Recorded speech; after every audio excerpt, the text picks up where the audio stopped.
जो आज हम कक्षा 12 व्यवसाय अध्ययन के अध्याय 9 व्यावसायिक वित्त के अंतर्गत कार्यशील पूंजी पर चर्चा करेंगे। गत वीडियो में हमने स्थायी पूंजी पर चर्चा की थी। देखिए, एक व्यवसायी जब भी व्यवसाय चलाता है तब उसे भूमि, भवन, मशीनरी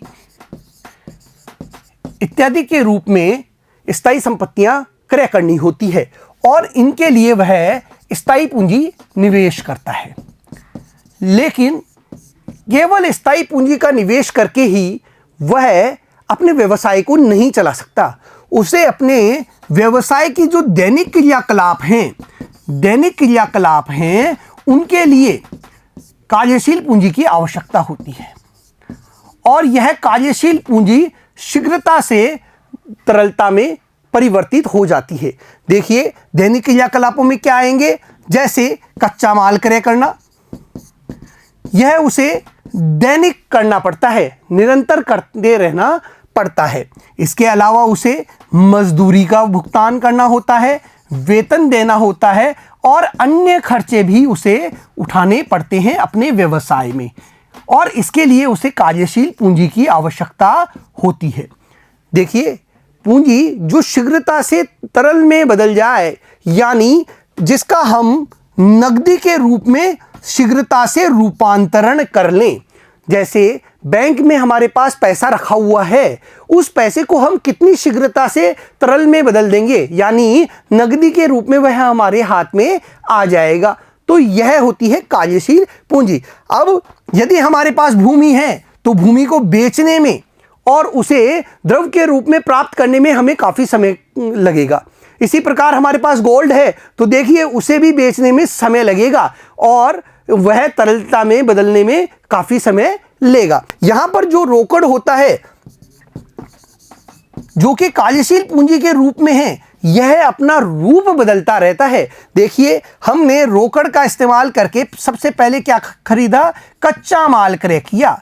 कच्चा माल क्रय करके हमने मजदूरी व्यय की, यानी मजदूरों को काम पर लगाया, मजदूरी में धन खर्च किया और उसके बाद में हमारे पास क्या हुआ, तैयार माल प्राप्त हुआ। हमें इस तैयार माल को बेचकर हम पुनः क्या प्राप्त कर लेंगे, रोकड़ प्राप्त कर लेंगे। यह निरंतर चलने वाला क्रम होता है, यह रूप परिवर्तित करता रहता है।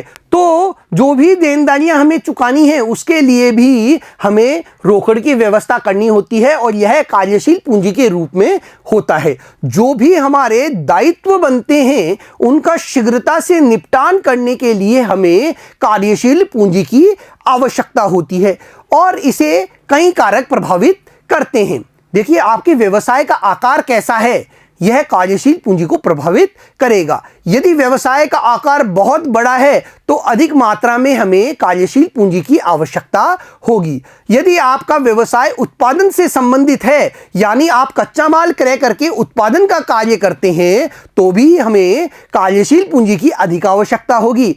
ऐसे व्यवसाय की अपेक्षा जो सिर्फ क्रय विक्रय का कार्य करता है। साथ ही साथ यदि हम उधार में क्रय करते हैं, कोई सामान उधार में ला रहे हैं, तो हमें कम कार्यशील पूंजी की आवश्यकता होगी। लेकिन यदि हम उधार में विक्रय बहुत अधिक मात्रा में कर रहे हैं, हम उधार में वस्तुओं को बहुत अधिक बेच रहे हैं, तो हमें अधिक कार्यशील पूंजी की आवश्यकता होगी।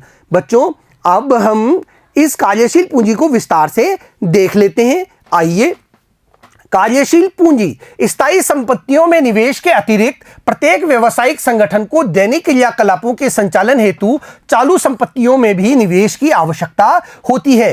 कोई भी फर्म, कोई भी व्यवसाय केवल चालू संपत्तियों के भरोसे ही नहीं रह सकता, केवल स्थायी संपत्तियों के भरोसे ही नहीं रह सकता। उसे अपनी पूंजी को इन दोनों पर ही लगाना होता है। स्थायी संपत्तियों में भी उसे निवेश करना होता है और चालू संपत्तियों में भी उसे निवेश करना होता है। चालू संपत्तियां वे होती हैं जो व्यवसाय के दैनिक क्रियाकलापों में एक वर्ष के अंदर ही रोकड़ या रोकड़ तुल्य में परिवर्तित हो जाती हैं। देखिए, ऐसी संपत्तियां जो एक वर्ष के अंदर ही रोकड़ या रोकड़ तुल्य में परिवर्तित हो जावें, वे कार्यशील पूंजी के अंतर्गत आती है, चालू संपत्तियों में आती है। उदाहरणार्थ स्कंद, स्टॉक, देनदार, प्राप्य बिल आदि। चालू संपत्तियां प्राय अधिक तरल होती है, लेकिन व्यवसाय को स्थायी संपत्तियों की अपेक्षा कम ही लाभदायक होती है। देखिए, स्थायी संपत्तियां एक व्यवसाय को बहुत अधिक लाभ प्रदान करती हैं और दीर्घ काल तक लाभ प्रदान करने का कार्य करती हैं, जबकि जो चालू संपत्तियां होती है वह बहुत कम लाभदायक होती हैं। चालू संपत्तियों के उदाहरण रोकड़ हस्ते, रोकड़ बैंक में जो हमारे पास कैश इन हैंड है और कैश इन बैंक है, यह चालू संपत्तियों में आती है। विक्रय योग्य प्रतिभूतियां, प्राप्य बिल, देनदार, तैयार माल रहतिया, अर्ध निर्मित माल, कच्चा माल, पूर्व दत्त व्यय जिसका पहले ही हम व्यय कर चुके हैं जिस कार्य पर, वह पूर्व दत्त व्यय में आएगा। चालू संपत्तियों से यह संभावना रहती है कि वे एक वर्ष के अंदर वे या तो रोकड़ में या रोकड़ तुल्य में परिवर्तित हो जाएंगी। ऐसी संपत्तियां जो एक वर्ष के भीतर, एक वर्ष से कम समय में ही रोकड़ के अंदर परिवर्तित हो जाएं, ऐसी संपत्तियां चालू संपत्तियों में गिनी जाती हैं। वे संपत्तियां अधिक तरल मानी जाती है जो मूल्य में किसी प्रकार की कटौती के बिना रोकड़ में शीघ्र परिवर्तित हो जाती हैं। देखिए, अधिक तरल कौन सी संपत्तियां मानी जाती है? जो बिना किसी मूल्य में कटौती किए हुए तरल रूप में हमें प्राप्त हो जाए, रोकड़ में हमें मिल जाए। देखिए, यदि आज हम किसी भूमि को बेचने निकलते हैं तो उसके लिए हमें एजेंट को दलाली देनी होती है, साथ ही साथ हमें आवश्यकता है तो उस भूमि का जो मूल्य है वह भी हमें कम मिलेगा। तो यह क्या होता है, उसके मूल्य में कटौती कर देती है, तरलता को प्रभावित करती है।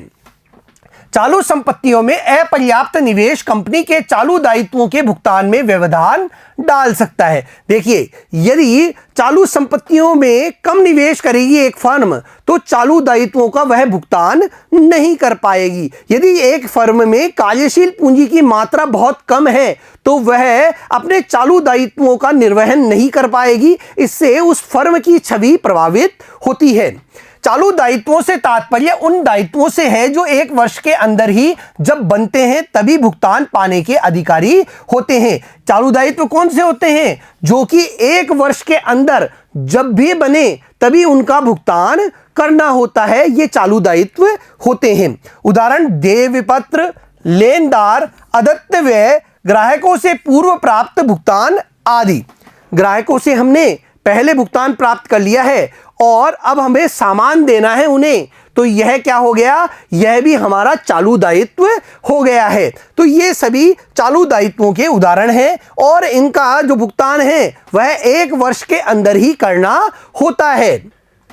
कार्यशील पूंजी की आवश्यकता को प्रभावित करने वाले कारक। देखिए, एक व्यवसाय की कार्यशील पूंजी को कई कारक प्रभावित करते हैं, जिनमें से प्रमुख हमारे सामने है व्यवसाय की प्रकृति। व्यवसाय किस प्रकार का है?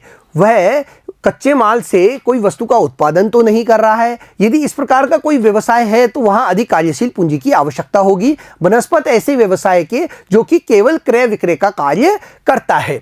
संचालन का स्तर। देखिए, किसी व्यवसाय के संचालन का स्तर किस प्रकार का है? यदि उच्च स्तर का संचालन है, उच्च स्तर का उसका व्यापार है, तो वहां पर अधिक कार्यशील पूंजी की आवश्यकता होगी ऐसे व्यवसाय की अपेक्षा जो कि निम्न स्तर का है या छोटे पैमाने पर चलता है। व्यवसाय चक्र। देखिए, यदि व्यवसाय चक्र बहुत अच्छा है तो भी अधिक कार्यशील पूंजी की आवश्यकता होगी। तेजी का समय आया हुआ है तो भी अधिक कार्यशील पूंजी की आवश्यकता होती है। मौसमी कारक। कई व्यवसाय मौसम के आधार पर संचालित किए जाते हैं तो उस मौसम में अधिक कार्यशील पूंजी की आवश्यकता होती है अन्य मौसम के अपेक्षाकृत। उत्पादन चक्र। यदि किसी व्यवसाय का उत्पादन चक्र बहुत अधिक बड़ा है, यानी कच्चे माल से उत्पादन करने तक की जो प्रोसेस है वह बहुत अधिक लंबा है, तो अधिक कार्यशील पूंजी की आवश्यकता होगी ऐसे व्यवसाय की अपेक्षा जिसका उत्पादन चक्र छोटा है। उधार विक्रय सुविधा। देखिए, उधार विक्रय की सुविधा यदि व्यवसाय ने दे रखी है तो वहां पर भी उसे अधिक कार्यशील पूंजी की आवश्यकता होगी। उधार क्रय सुविधा। यदि व्यवसाय ने उधार क्रय की सुविधा प्राप्त कर रखी है तो उसे कम कार्यशील पूंजी की आवश्यकता होती है। संचालन कार्य कुशलता। देखिए, संचालन कैसा है एक व्यवसाय का, यह भी उसकी कार्यशील पूंजी की आवश्यकता को प्रभावित करता है। कच्चे माल की उपलब्धि। यदि व्यवसाय को आसानी से कच्चा माल उपलब्ध हो जाता है तो उसे कम कार्यशील पूंजी की आवश्यकता होती है। विकास प्रत्याशा, यदि कोई व्यवसाय विकास की ओर बहुत तेजी से अग्रसर है तो उसे अधिक कार्यशील पूंजी की आवश्यकता होती है। प्रतियोगिता का स्तर, देखिए मार्केट में प्रतियोगिता का कैसा स्तर है। यदि उच्च प्रतियोगिता पाई जाती है तो अधिक कार्यशील पूंजी की आवश्यकता होती है, और कम प्रतियोगिता है तो वहां पर कम कार्यशील पूंजी की आवश्यकता होती है। मुद्रास्फीति, देखिए यदि कीमतें बहुत अधिक तेज गति से बढ़ रही हैं तो भी कार्यशील पूंजी की अधिक आवश्यकता होती है। ये सभी कारक मिलकर कार्यशील पूंजी की आवश्यकता को प्रभावित करते हैं। आइए इन्हें विस्तार से देख लेते हैं बच्चों। पहला है व्यवसाय की प्रकृति। व्यवसाय की मूलभूत प्रकृति उसकी कार्यशील पूंजी की आवश्यकता को प्रभावित करती है। एक व्यापारिक संगठन को जहां केवल माल का क्रय एवं विक्रय ही होता है, कम कार्यशील पूंजी की आवश्यकता होती है। अपेक्षाकृत एक निर्मायक संगठन के जहां कच्चा माल क्रय करके उसका उपभोक्ता वस्तु के रूप में निर्माण किया जाता है। ऐसा व्यवसाय जिसमें कच्चा माल हम खरीद रहे हैं, उसे पूरा प्रोसेस कर रहे हैं और एक तैयार माल के रूप में बदल रहे हैं, तो हमें अधिक कार्यशील पूंजी की आवश्यकता होगी। सेवा उद्योगों को भी कम कार्यशील पूंजी की आवश्यकता होती है, और जो सेवा उद्योग होते हैं उनमें भी कम कार्यशील पूंजी की आवश्यकता होती है। दूसरा है संचालन का स्तर। ऐसे उद्यम जिनका संचालन स्तर बहुत ही उच्च कोटि का है, उन्हें स्टॉक व देनदारों की मात्रा काफी अधिक रखनी पड़ती है, उन्हें अधिक कार्यशील पूंजी की आवश्यकता होती है।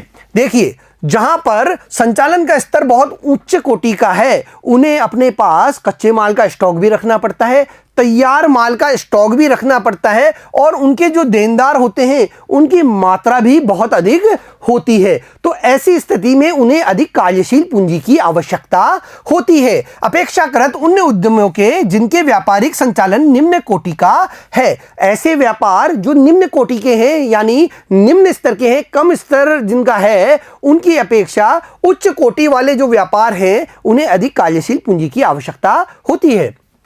व्यवसाय चक्र। व्यावसायिक चक्र की विभिन्न दशाएं एक फर्म की कार्यशील पूंजी की आवश्यकता को प्रभावित करती है। व्यापार के उत्कर्ष के समय अधिक कार्यशील पूंजी की आवश्यकता होती है। जब व्यापार उत्कर्ष पर हो, यानी व्यापार तेजी से आगे बढ़ाए जाने वाला हो, तब अधिक कार्यशील पूंजी की आवश्यकता होती है। इसके विपरीत आर्थिक मंदी के समय कार्यशील पूंजी की कम ही आवश्यकता होती है। जब बाजार में तेजी का माहौल होता है, उस समय अधिक कार्यशील पूंजी की आवश्यकता होती है एक व्यवसाय को, और जब मंदी का दौर आ जाता है, जब वस्तुएं जो है कम मात्रा में बिकती हैं, तब एक व्यवसाय को कम कार्यशील पूंजी की आवश्यकता होती है। मौसमी कारक।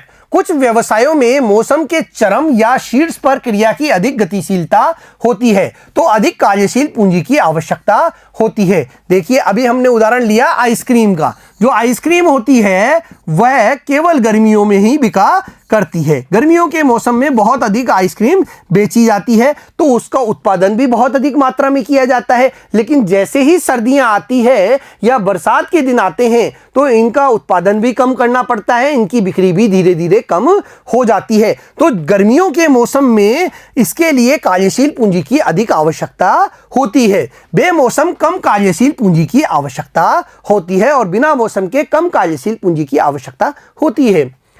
उत्पादन चक्र। उत्पादन चक्र से तात्पर्य कच्चे माल की प्राप्ति तथा उस माल को पक्के माल में परिवर्तित करने तक के अंतर से है। देखिए यदि हमने कच्चा माल खरीदा और बहुत शीघ्रता से हमने माल को तैयार कर लिया, यानी कम समय हमने लगाया है, तो इस काम में हमें कम कार्यशील पूंजी की आवश्यकता पड़ेगी। यानी कच्चा माल क्रय करने से लेकर जो तैयार माल है उसको तैयार करने तक का दौर जो है, समय जो है, यदि हम कम लगाते हैं तो कम कार्यशील पूंजी की आवश्यकता लगेगी। लेकिन हमने कच्चा माल खरीदा और इस प्रोसेसिंग में तैयार माल तैयार करने के जो प्रोसेसिंग है इसमें बहुत अधिक समय लगा। अधिक क्या लगा? हमें समय लग रहा है, बहुत अधिक समय लग रहा है, तो हमें कार्यशील पूंजी की अधिक आवश्यकता पड़ेगी। उन व्यवसायों में जहां उत्पादन चक्र लंबा है वहां कार्यशील पूंजी की आवश्यकता अपेक्षाकृत अधिक होती है। जहां पर यह चक्र बहुत लंबा है वहां पर हमें अधिक कार्यशील पूंजी की आवश्यकता पड़ेगी। इसके विपरीत जहां उत्पादन प्रक्रिया छोटी या अल्पकालीन होती है वहां कम कार्यशील पूंजी से भी काम चलाया जा सकता है। और ऐसा व्यवसाय जहां पर यह चक्र बहुत छोटा होता है वहां पर बहुत कम कार्यशील पूंजी में ही हम काम चला सकते हैं। उधार विक्रय सुविधा। देखिए, यदि एक व्यवसाय उधार की नीति अपनाता है यानी वह अपने सामान को उधार में बेचने का कार्य करता है तो ऐसी स्थिति में उसे अधिक कार्यशील पूंजी की आवश्यकता होती है। एक उद्यम द्वारा उधार नीति अपनाने के लिए तथा देनदारों की संख्या में वृद्धि कराने के लिए अधिक कार्यशील पूंजी की आवश्यकता होती है। यदि उसके देनदारों की संख्या बहुत ज़्यादा है जो कि उसे पैसे देंगे तो ऐसी स्थिति में उसकी कार्यशील पूंजी की अधिक आवश्यकता हो जाती है। उधार क्रय सुविधा। जितना अधिक कोई कंपनी उधार माल क्रय करेगी उसे उतनी ही कम कार्यशील पूंजी की आवश्यकता होगी। यदि किसी व्यवसाय को उधार में माल आसानी से प्राप्त हो रहा है तो उसे कम कार्यशील पूंजी की आवश्यकता पड़ती है ऐसी कंपनियों से, ऐसे व्यवसाय से जिसे उधार में माल नहीं प्राप्त हो रहा हो। तो जिस व्यवसाय को उधार में क्रय आसानी से हो जाता है वहां पर कम कार्यशील पूंजी की आवश्यकता पड़ती है। संचालन कार्य कुशलता। देखिए, किसी व्यवसाय का संचालन किस कुशलता के साथ किया जा रहा है। यदि उसके प्रबंधक अच्छी कार्य कुशलता वाले हैं तो वे कार्यशील पूंजी के रूप में कम निवेश करेंगे। यदि जो प्रबंधन का संचालन क्षमता है वह अच्छी नहीं है तो वहां पर अधिक कार्यशील पूंजी की आवश्यकता व्यवसाय को होगी।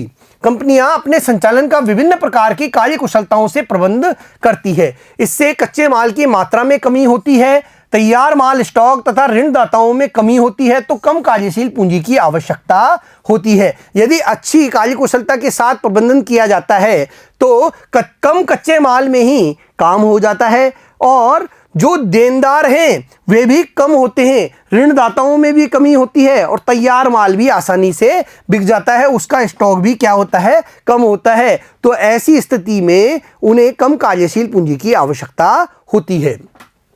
कच्चे माल की उपलब्धि। देखिए, यदि एक व्यवसाय को आसानी से कच्चा माल उपलब्ध हो जाता है तो कम कार्यशील पूंजी की आवश्यकता होती है, उसे कच्चे माल का स्टॉक करके रखने की आवश्यकता नहीं होती। जबकि यदि व्यवसाय को अधिक मात्रा में स्टॉक करके कच्चा माल रखना पड़ता है, क्योंकि उसे कच्चा माल प्राप्त नहीं हो पा रहा है आसानी से, तो उसे अधिक कार्यशील पूंजी की आवश्यकता होगी। माल के क्रय करने के आदेश की तिथि तथा माल पूर्ति की तिथियों में यदि काफी अंतर होगा तो उससे भी कार्यशील पूंजी की आवश्यकता पर प्रभाव पड़ता है। आपने ऑर्डर दिया, माल को कच्चा माल क्रय करने के लिए ऑर्डर दिया और 1 जनवरी को आप ऑर्डर दे रहे हैं और 30 मार्च को आपके पास क्या हो रही है, आपूर्ति हो रही है।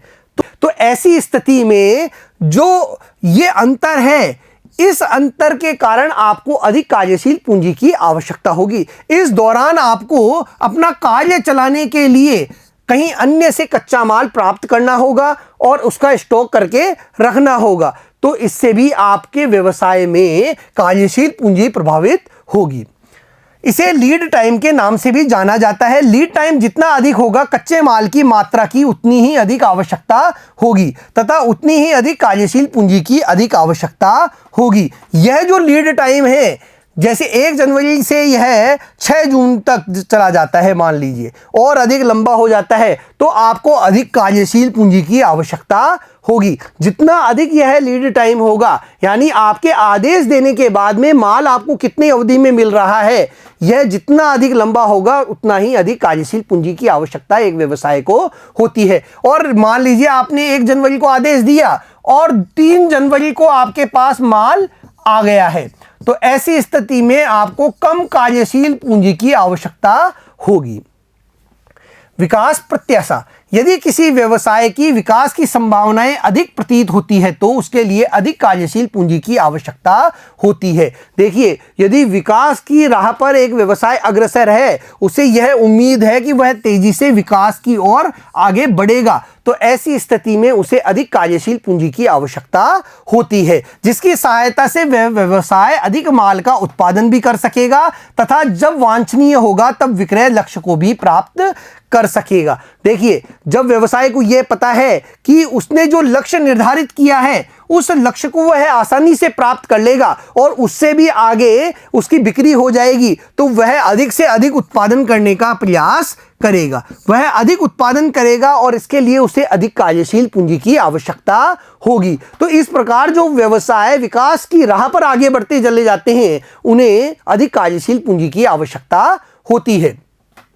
प्रतियोगिता का स्तर, उच्च स्तरीय प्रतियोगिता की अवस्था में अधिक तैयार माल की आवश्यकता होगी ताकि ग्राहकों को तुरंत आदेशानुसार माल की पूर्ति की जा सके। इसे कार्यशील पूंजी की आवश्यकता में वृद्धि होगी। देखिए, यदि प्रतियोगिता बहुत अधिक है मार्केट में तो एक फर्म अधिक कार्यशील पूंजी लगाकर उत्पादन को अधिक रखना चाहेगी ताकि जो उपभोक्ता है, जो ग्राहक है, उसने जैसे ही वस्तु की मांग की है बाजार में वैसे ही उसे उस वस्तु की पूर्ति कर दी जाए। यदि यह मांग और पूर्ति प्रभावित होती है तो एक फर्म प्रतियोगिता में पिछड़ सकती है। इसके लिए वह अधिक कार्यशील पूंजी लगाकर पूर्ति करना चाहेगा और समय पर पूर्ति करेगा।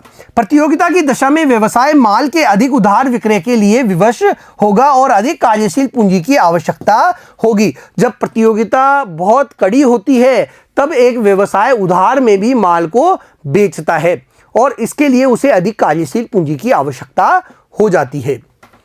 मुद्रास्फीति, मुद्रास्फीति की अवस्था में प्रत्येक वस्तु का मूल्य बढ़ जाता है और उत्पादन तथा बिक्री को स्थायी बनाए रखने के लिए अधिक धन की आवश्यकता होती है। देखिए, मुद्रास्फीति वह अवस्था होती है जब वस्तुओं के मूल्य में बड़ी तेजी से वृद्धि होने लगती है। जब वस्तुओं के मूल्य में बहुत अधिक गति से वृद्धि होती है तब उत्पादन को स्थिर बनाए रखने के लिए एक व्यवसाय को अपने यहाँ पर अधिक कार्यशील पूंजी की आवश्यकता होती है। उसे हर चीज़ की, हर वस्तु की व्यवस्था करनी होती है और इस पर उसे अधिक व्यय करना होता है। इसके लिए उसे अधिक कार्यशील पूंजी की आवश्यकता होती है। मुद्रास्फीति के अधिक होने से कार्यशील पूंजी की आवश्यकता भी बढ़ जाती है। जब भी वस्तुओं के मूल्य बढ़ते हैं तो हर चीज़ के मूल्य प्रभावित होते हैं। देखिए, पेट्रोल के दाम बढ़े तो कच्चे माल का मूल्य भी बढ़ेगा। कच्चे माल के साथ साथ जो एक स्थान से दूसरे स्थान पर सप्लाई की जाती है वस्तुओं की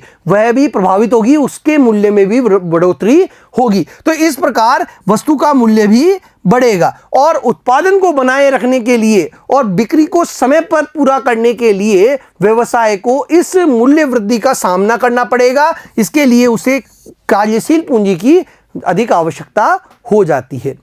देखिए बच्चों, आज इस वीडियो में हमने कार्यशील पूंजी के बारे में जानकारी प्राप्त की।